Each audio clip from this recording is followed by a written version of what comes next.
Good morning. Welcome to Stock Market Today for Friday, March 12th, 2021. This is your host, Dan Russo, Chief Market Strategist at Chaikin Analytics. Find me on Twitter at DanRusso_CMT.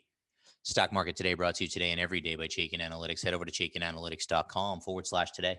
Sign up for a free email where I get a lot of the content for this show, give you daily stock ideas to consider.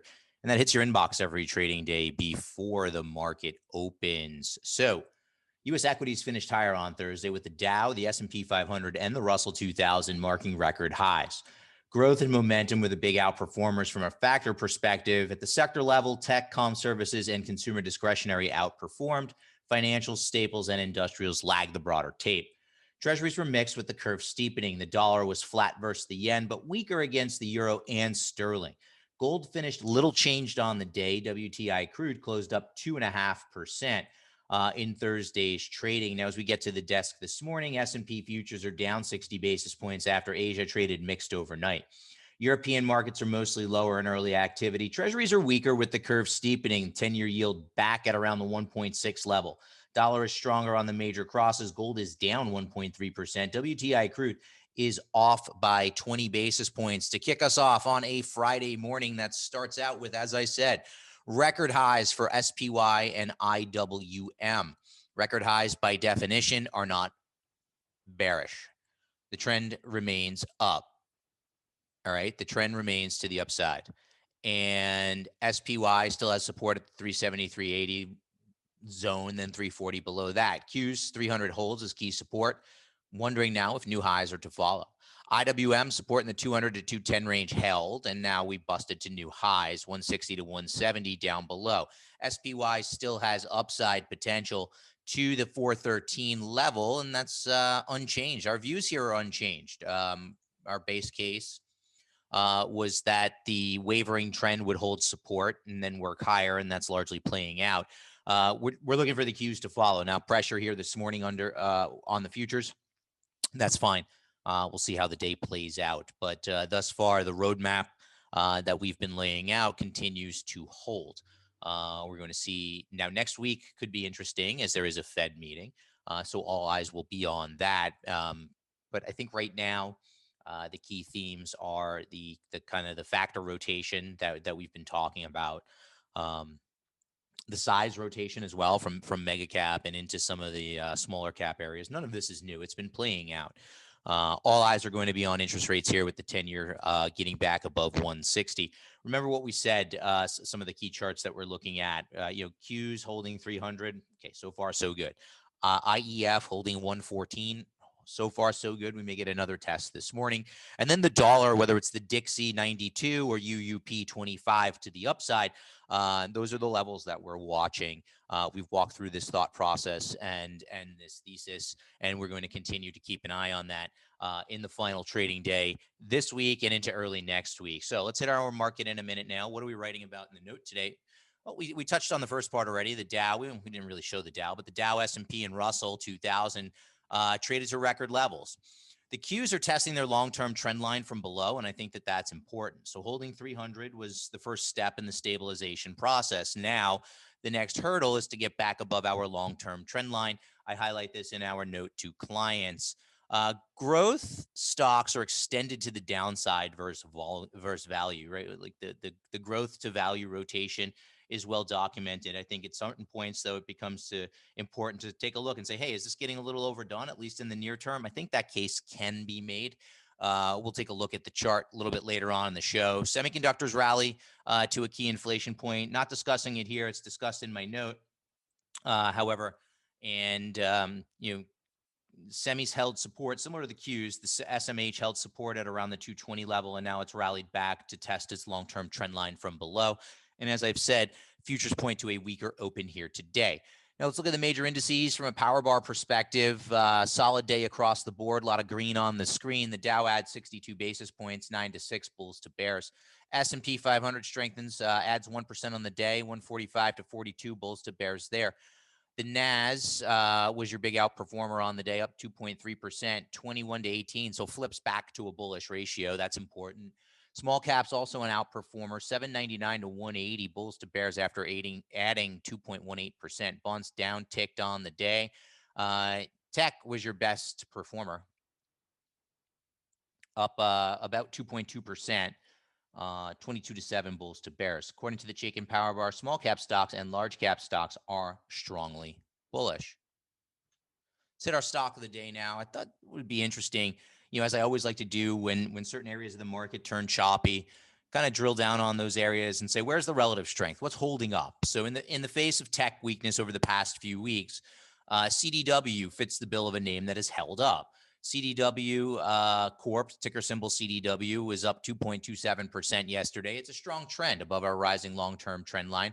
Also a strong industry group here in the electronic equipment industry, bullish rating. So we have a bullish fund that's outperforming and seeing the intensity of its outperformance pick up in the past couple of days. Overbought, oversold indicator rounding higher in that oversold position while money flow is bullish.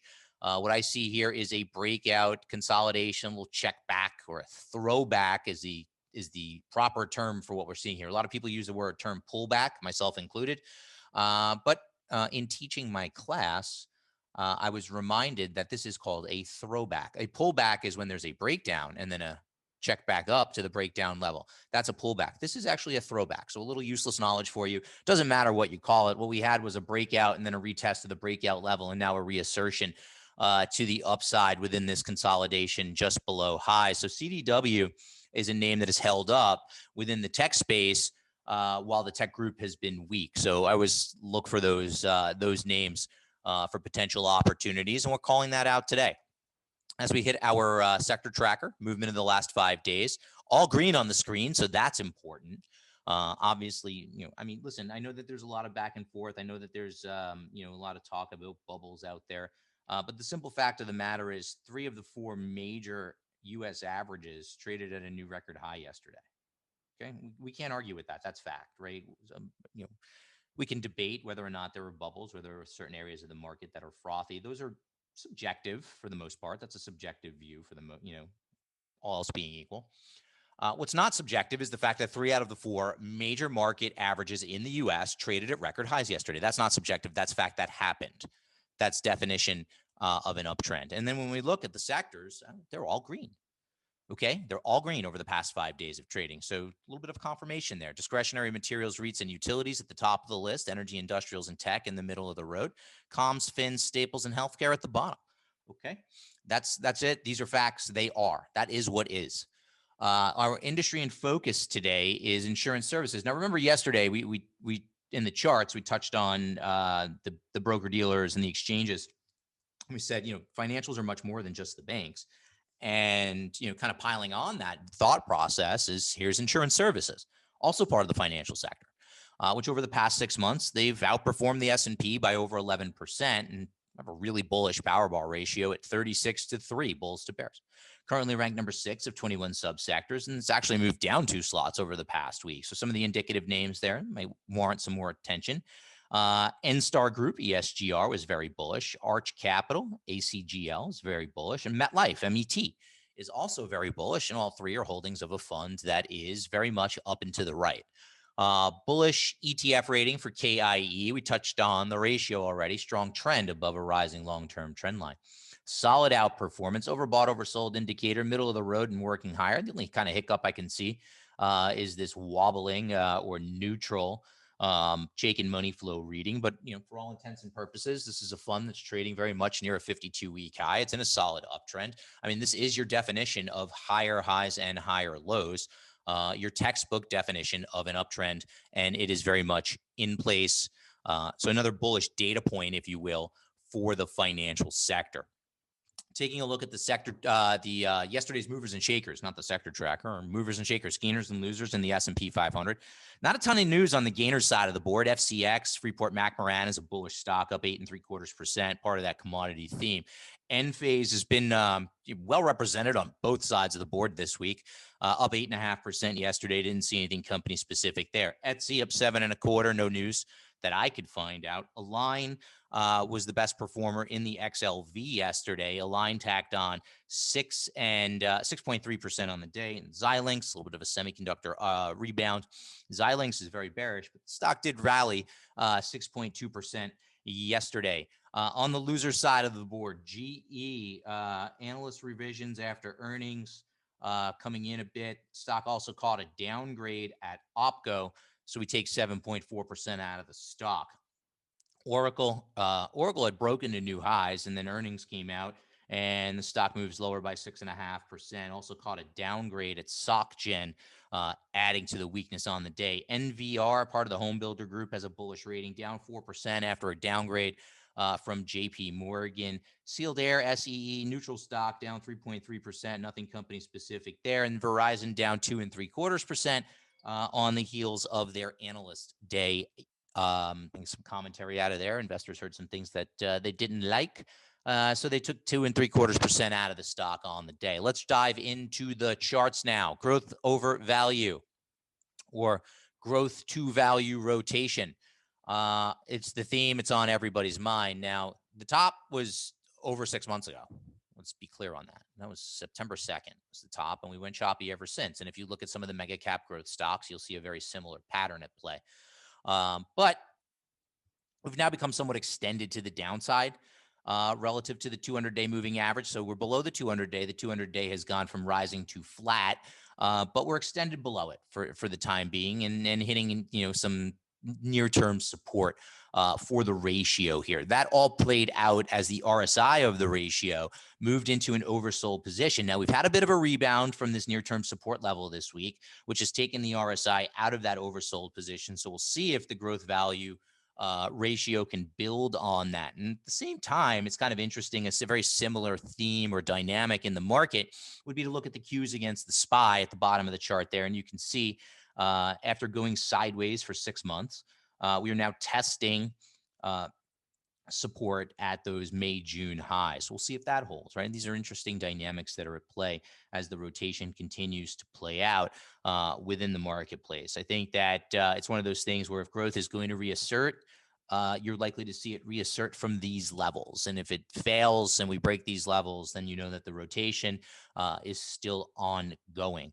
Similar for the Qs versus SPY. So if you're thinking about idea generation, where to look, where to focus your attention, this ratio, these themes, this relationship is now at an important support level.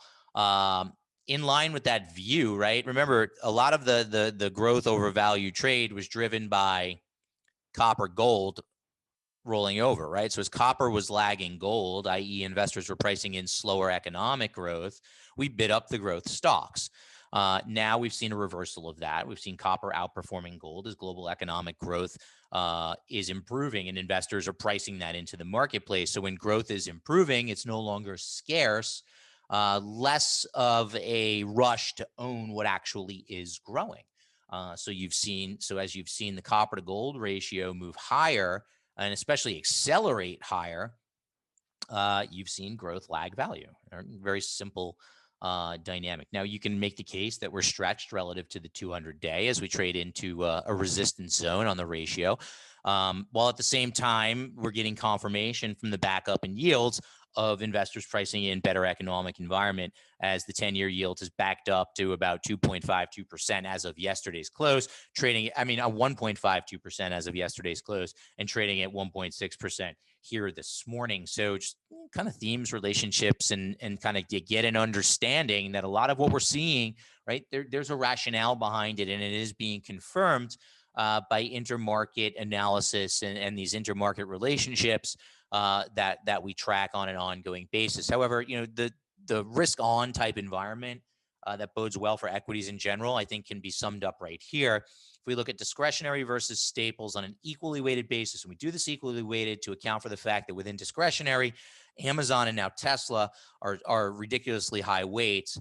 But the fact that consumer discretionary is outperforming consumer staples and trading near highs is a bullish data point for equities in general. It is confirmed by the RSI rate being in the RSI of the ratio being in and holding bullish ranges. So that's what's on the screen today. This is what I'm watching.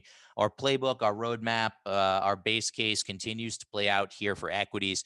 New highs for 3 out of the 4 major averages is by definition bullish. They are by definition in an uptrend. And we'll continue to watch how that plays out. That'll wrap us up. Take us for a test drive. I hope everybody has a great weekend. Be well, be safe. Talk to you soon. Hey, Grayson Rose here with StockCharts. Thank you so much for watching. I hope you enjoyed that video. If you did, consider giving it a like down below, maybe leave us a comment, and if you're new to the channel, you can subscribe at the link up above. We're gonna bring you daily content from an incredible collection of technical analysts and financial experts.